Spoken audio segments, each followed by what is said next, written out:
Dios les bendiga, amados hermanos. En esta hora continuamos con el estudio de la primera carta a Timoteo. Hoy nos vamos a detener en el capítulo 3, versículo 11, para estudiar un versículo que está ahí en medio de los requisitos de los diáconos y está dirigido especialmente para las mujeres. Vamos a estudiar eso en referencia a la mujer en este día. Espero que sea de bendición para cada uno de ustedes, en especial para cada una de mis hermanas. La palabra del Señor dice de la siguiente manera: las mujeres, asimismo, sean honestas, no calumniadoras, sino sobrias, fieles en todo. Muy bien, algunos dicen que acá puede estarse refiriendo a las mujeres que eran esposas de los diáconos, ya que está hablando el apóstol Pablo acerca de los requisitos de los diáconos, y de repente pues habla con respecto a las mujeres. Puede ser que se refiera a las esposas de los diáconos, pero más bien creemos que se refería a mujeres que ejercían la misma posición que tenían los diáconos, es decir, a diaconisas de la iglesia. Esto no es algo extraño de que hayan diaconisas dentro de la iglesia, pues el apóstol Pablo en el capítulo 16 de la carta a los Romanos, en el versículo 1 dice así: os recomiendo además a nuestra hermana Febe, la cual es diaconisa de la iglesia en Cencrea. Es decir, que habían diaconisas en el tiempo de antes. No se especifica exactamente qué función tenían las hermanas diaconisas de aquel entonces, pero sí se necesita y hay una necesidad de mujeres en el ministerio para que puedan solventar las necesidades de las mujeres. Es necesario de que hayan personas que puedan estar al frente, mujeres, líderes al frente, para poder ver las necesidades de las mujeres. Usted tiene que saber de que la naturaleza del hombre no es la misma que la de la mujer, y las necesidades del hombre no son las mismas que las de las mujeres, aunque espiritualmente haya mucha similitud en sus necesidades. Pero hablemos lo que es. Hay necesidad de tener mujeres líderes que puedan enseñar a las mujeres más jóvenes, como Pablo le dice también a Tito, que haya mujeres que enseñen a las mujeres más jóvenes a amar a sus esposos y a sus hijos. Y bien, hay mucha enseñanza que nosotros podemos extraer acerca de esto y por qué necesitamos tener mujeres como líderes dentro de la iglesia que puedan ser ejemplo para las demás mujeres que se están levantando o las mujeres jóvenes que se están desarrollando dentro de la iglesia. Algunas personas no creen mucho en el ministerio de la mujer y hay iglesias que aún prohíben el que la mujer pueda dar un amén o hablar en voz alta aún dentro de las congregaciones. Esto es algo que nosotros tenemos que tener mucho cuidado porque no podemos ser extremistas. El apóstol Pablo recomienda que la mujer guarde silencio, pero esto no es algo que, como lo explicaba en una de las clases anteriores, no es algo que se tiene que tomar como algo general para la iglesia o para toda la gente, sino era algo específico para la situación de las iglesias de aquellos días, sobre todo por la cultura griega que se estaba desarrollando, en la que se estaba desarrollando la iglesia, donde la mujer tendía muy fácilmente a faltarle el respeto al hombre. Pero acá nosotros encontramos que Pablo está dando indicaciones a mujeres porque habían mujeres líderes dentro de la iglesia, gente o mujeres que se desenvolvían, y aún Pablo tenía ciertos colaboradores que fueron de mucha ayuda como Priscila y Aquila. Nosotros tenemos que entender de que Dios a lo largo de la historia ha levantado mujeres a lo mismo que los hombres, para que sean mujeres ejemplo y también que ganen batallas espirituales para la gloria del Señor. Nosotros no podemos limitar a Dios en su sabiduría y en su elección para utilizar a una persona. Dios utiliza a quien Él quiere utilizar. Ahora, los requisitos y también las indicaciones que el apóstol Pablo da aquí con respecto a las mujeres es que las mujeres asimismo sean honestas. Y esto lo hablamos en la clase anterior y esto es muy significativo y también tenemos que ver de que se asemeja bastante al requisito de los diáconos, que era uno de los requisitos, que sean honestos. Es decir, que sean personas que tengan una sola cara, personas que sean lo mismo dentro de la iglesia, lo mismo fuera de la iglesia, que no se les encuentre ninguna tacha. La palabra del Señor continúa diciendo y dice, no calumniadoras. Y esta frase se halla siempre que el apóstol Pablo da indicaciones para las mujeres, que no sean calumniadoras. Y esto la mujer no tiene que ofenderse con respecto a esta demanda y a este requisito que el Señor pone dentro de la iglesia para que le puedan servir. ¿Por qué? Porque médicamente comprobado, la mujer habla más que el hombre.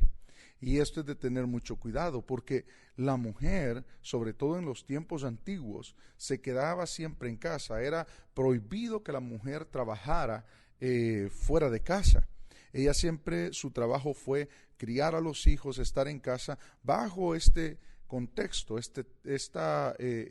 trasfondo cultural.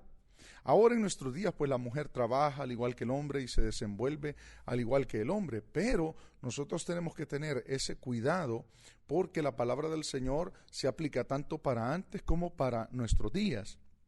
Pero el problema que tenía la mujer en el tiempo de antes es que tenía mucho tiempo en casa y lo que sucedía era de que se enredaba mucho en lo que eran las calumnias, las murmuras, los chismes. Y esto es de tener mucho cuidado. Por eso, como decía al principio, la mujer no se tiene que ofender cuando se hable acerca de, no tiene que ser murmuradora o calumniadora. No puede eso existir en una sierva del Señor, que levante calumnias, que hable cosas que no son de otra persona, o que se envuelve en conversaciones que a la larga lo que pueden traer es un perjuicio a su vida y también a la obra del Señor. Recuerde que Dios nos pone en posiciones en las que nosotros llegamos a ser de influencia para otras personas. Y la palabra del Señor nos demanda a nosotros siempre de que cuidemos ese testimonio, ya que el día de mañana nosotros seremos de influencia para muchas más personas que nos siguen. Ahora el apóstol Pablo está hablando a mujeres que están en una posición de diaconado, de diaconisas, y esto para las mujeres tenía que ser un cargo que les tenía que llevar a pensar cómo moverse, cómo desarrollarse, cómo desenvolverse. Y eso es lo importante para nosotros de considerar las posiciones que Dios nos ha dado, los privilegios que Dios nos ha dado. Muchas veces los privilegios que Dios nos da son para pulirnos. No son porque los merezcamos o porque estamos ahí porque lo podemos desenvolver, nos podemos desenvolver o lo podemos desarrollar, sino porque Dios nos pone ahí para pulirnos en esos privilegios. Hay personas que si no tuvieran privilegios dentro de una iglesia, quizás ni siquiera estuvieran dentro de la iglesia, pero el privilegio los ata al templo, los ata a congregarse, los ata a vivir una vida mejor. Por eso es importante que nosotros consideremos los privilegios que el Señor nos está dando. Ahora, si usted y yo pensamos, cuando nosotros estudiamos la palabra del Señor, cuando nosotros leemos la Biblia, sobre todo cuando estamos comenzando a caminar en el camino del Señor, es cuando se nos da un privilegio para predicar. Cuando nosotros oramos, cuando nosotros nos consagramos más, es cuando nos vamos a parar detrás de un púlpito a predicar, a cantar, a desarrollar un privilegio que el Señor nos ha dado. Por eso son tan importantes los privilegios. Se fija que muchas veces Dios nos da privilegios no tanto porque lo merezcamos, sino porque si no tenemos ese privilegio, no hay nada que nos detenga en la casa del Señor. Y muchas veces al no tener un privilegio no nos consagramos o no nos preparamos como debemos. Los privilegios son muy importantes porque los privilegios nos comprometen a vivir mejor, nos comprometen a estar en la presencia del Señor. Ahora acá nosotros estamos hablando específicamente de los privilegios que Dios le da a la mujer. Y ahora nosotros tenemos que ver también de que no se dice solamente honestas, no calumniadoras, dice sino sobrias. Lo contrario a sobrio es ebrio, alguien que está controlado por otras cosas. Es decir, nuestra vida tiene que estar sobria. La vida de la mujer que está en un privilegio, en un diaconado, tiene que estar sobria, no controlada por envidias, no controlada por celos, no controlada ni embriagada, porque no solo hay un embriagarse de licor, sino que hay gente embriagada con envidia, que fue algo también que nosotros hablamos en una de las clases anteriores. Hay gente controlada por deseos y sentimientos que no son agradables delante del Señor. Sobre todo porque a veces las mujeres que tratan con mujeres o que dirigen mujeres son personas que el diablo les levanta problemas dentro de ese grupo. Y a veces hay envidias, hay contiendas, hay celos, y todas esas cosas no dejan trabajar la vida de la persona. Le embriagan de tal manera que ya no es Dios que controla, sino que quien controla sus decisiones y quien controla todo lo que piensa es el sentimiento que tienen, el sentimiento de envidia o el sentimiento de enojo o el sentimiento de una rencilla que se levantó dentro de la iglesia. Por eso la palabra del Señor nos llama constantemente a ser sobrios, y en este caso le advierte el Señor a la mujer que sean sobrias, es decir, que no estén dominadas por ningún sentimiento que pueda estorbarles en su privilegio. Si usted, amada hermana, está en un privilegio, sea enseñando a niños, sea dirigiendo hermanas, sea en cualquier departamento dentro de la iglesia, aún para esposas de pastor, esto se puede considerar que no haya ningún sentimiento que esté afectándole en el desarrollo de su ministerio. Una de las cosas que nosotros constantemente tenemos que hacer es estudiar nuestra vida. ¿Cómo está? ¿Cómo estoy llevando mi ministerio? ¿Cómo estoy desarrollando el privilegio que el Señor me ha dado? ¿Lo estoy haciendo con un sentimiento de enojo? ¿Lo estoy haciendo con un sentimiento de amargura, de envidia? ¿Qué es lo que estoy haciendo? ¿Y por qué lo estoy haciendo? Que es la pregunta más importante. ¿Con qué sentimientos? ¿Será que estoy preparando alguna enseñanza, algún mensaje para poder tirar una indirecta a la persona con la que yo me siento mal o que me ha ofendido? Esas son cosas peligrosas, porque detrás de todo eso está la serpiente, está Satanás trabajando para poder contaminar la obra del Señor. Por eso tenemos nosotros que tener cuidado cuando en nuestra vida hay cosas que están tomando el control, sentimientos que están tomando el control de nuestra vida. La palabra del Señor dice en Proverbios: sobre toda cosa guardada, guarda tu corazón, porque de él mana la vida. Hermana mía, amada hermana que está trabajando en un privilegio, que está trabajando en un ministerio, tenga cuidado cuando un sentimiento que no es agradable a Dios se está apoderando de usted, de su corazón. Lo que le recomiendo es vaya a la presencia del Señor, hable con Él sinceramente y dígale: Señor, tengo este sentimiento. Por feo que sea el sentimiento o la situación que usted quiera exponer en oración delante del Señor, hágalo, porque eso le va a librar a usted de cualquier cosa que pueda contaminar la obra del Señor. Cuando una persona está en una posición de liderazgo, sea diaconisa, sea esposa de pastor o lo que sea, el diablo tiene alcance para tocar a más personas si logra contaminar a ese líder. Si logra contaminar su vida con algún sentimiento desagradable, usted va a ser un canal ya no de bendición, sino que el diablo a través de usted puede contaminar a todos aquellos que le escuchan, que le siguen, a todos aquellos que le tienen como una persona que es ejemplo para ellos. Así que tengamos cuidado. Entre más el Señor nos dé y entre más alto el Señor nos ponga, más es el alcance que nosotros tenemos para ser de bendición a las personas, o si no tenemos cuidado y un mal sentimiento se apodera de nosotros, para ser de destrucción para las personas. Así que esto es de considerar, es de tener cuidado. Cuando nosotros leemos la palabra del Señor que dice que sean sobrios, significa de que no tiene que haber algo en nuestra vida que esté dañando nuestra relación con Dios, ni nuestro privilegio, ni nuestra función como líder.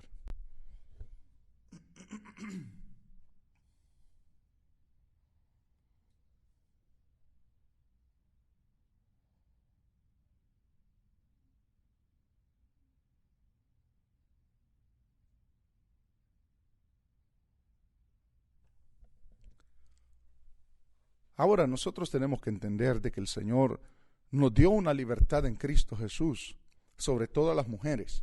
Cuando la mujer cristiana venía al conocimiento del Evangelio y llegaba a la libertad gloriosa que había en la iglesia de Cristo, la mujer empezaba a trabajar, empezaba a desarrollar sus privilegios Vuelvo y repito que esto no es una mentalidad que todas las iglesias tengan. Si usted está en una iglesia que le permite trabajar, que le permite desarrollarse, usted tiene que darle gracias a Dios. Si usted, amada hermana, está en un lugar donde usted puede predicar, puede desempeñar sus privilegios, puede desarrollar proyectos, dele gracias a Dios por esa iglesia, porque en nuestros días no todas las iglesias permiten que la mujer se desarrolle en algún ministerio. Cuando la mujer llegaba a la libertad de la iglesia, el problema que había es que se podía abusar de aquella libertad.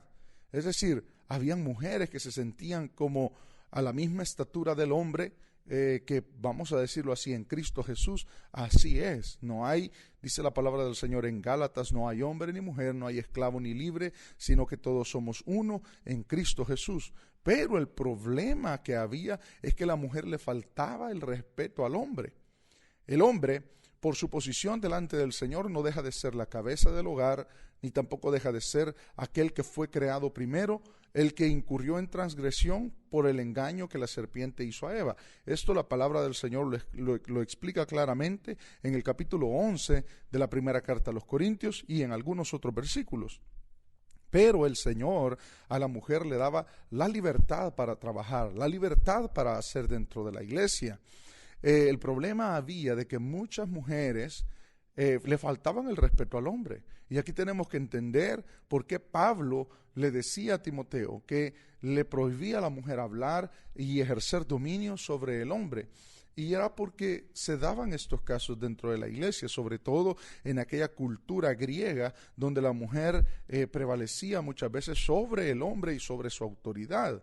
Los judíos no venían de ese trasfondo. Los judíos venían de un trasfondo diferente donde la mujer siempre fue un poco más sumisa a los hombres. Pero aquí Pablo se está enfrentando a la iglesia gentil y está aconsejando a la iglesia gentil. Tenemos que entender esto. La palabra del Señor continúa diciendo y dice, fieles en todo. Tenemos que recalcar de que estos requisitos y estas consideraciones que el apóstol Pablo hacía para las mujeres también iban contrastadas y ligadas a ciertos desórdenes que habían en la iglesia del Señor. Por ejemplo, miremos 1 Timoteo capítulo 5, verso 11. Dice la palabra del Señor, pero viudas más jóvenes no admitas, porque cuando impulsada por sus deseos se rebelan contra Cristo quieren casarse, incurriendo así en condenación por haber quebrantado su primera fe. Y también aprenden a ser ociosas andando de casa en casa, y no solamente ociosas, sino que también chismosas y entremetidas, hablando lo que no debieran. Quiero pues que las viudas jóvenes se casen, críen hijos, gobiernen su casa, que no den al adversario ninguna ocasión de maledicencia, porque ya algunas se han apartado en pos de Satanás. Qué cosa más dura, ¿no? Qué indicaciones y qué declaraciones más duras del apóstol Pablo en cuanto al comportamiento de algunas mujeres. Le llama ociosas, le llama rebeldes, le llama personas que se han ido en pos de Satanás. Es decir, personas que han quebrantado su fe. Por eso la palabra del Señor dice, fieles en todo. No solamente en el hogar, sino también en la fe y en el ministerio, el cual están ejerciendo. El apóstol Pablo también en 2 de Timoteo, capítulo 3, versos 6 y 7, dice así, porque de estos son los que se meten en las casas y llevan cautivas a las mujercillas cargadas de pecado, arrastradas por diversas concupiscencias. Estas siempre están aprendiendo y nunca pueden llegar al conocimiento de la verdad. Ahora, si nosotros a la luz de estos versículos vemos los requisitos y también las indicaciones que el apóstol Pablo da para las iglesias y para las mujeres en especial de las iglesias, nos damos cuenta de que no era un asunto que salía de la nada, sino que las indicaciones que el apóstol Pablo daba era por ciertos problemas y ciertos desórdenes que también se habían dado en la iglesia del Señor. Ahora, tenemos que entender de que estas indicaciones no solamente eran para el tiempo de antes, sino que tenemos que considerarlas para nuestros tiempos.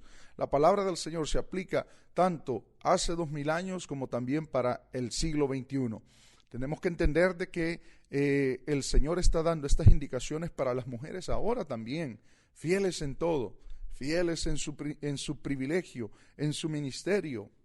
en su casa, en su fe, en su compromiso con Dios, en su lealtad a su hogar y a sus hijos.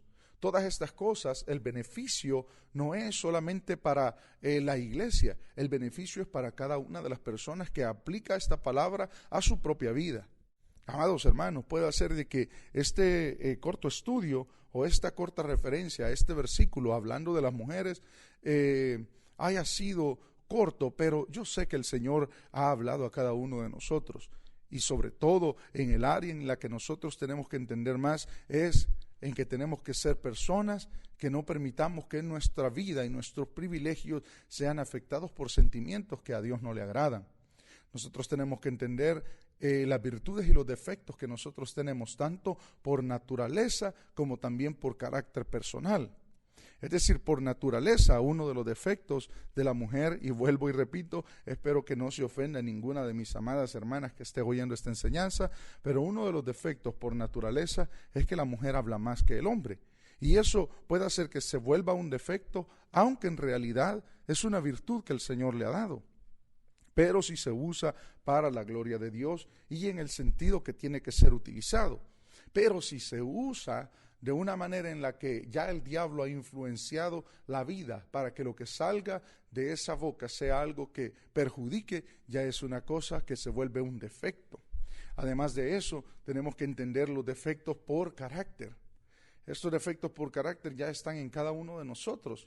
Cada uno de nosotros tiene virtudes y tiene defectos. Aprender a reconocer esos defectos y aprender a enmendarlos para la gloria del Señor. Nosotros tenemos que ser personas que tengan la madurez suficiente de poder decir, Señor, esta área es el área en la que yo te fallo, es el área en la que yo no puedo controlar. Te pido por favor que me ayudes y pongo delante de ti estos defectos para que tú los cambies. Amados hermanos, hemos llegado al final de este corto estudio en este día. Espero de que el estudio y la observación de este versículo 11 del capítulo 3 de Primera de Timoteo haya sido de bendición para su vida. Si usted tiene alguna pregunta, déjela en la caja de comentarios, donde quiera que haya visto esta enseñanza o la haya escuchado, más bien dicho. Amados hermanos, espero que el Señor les siga bendiciendo en este día. Dios me los bendiga.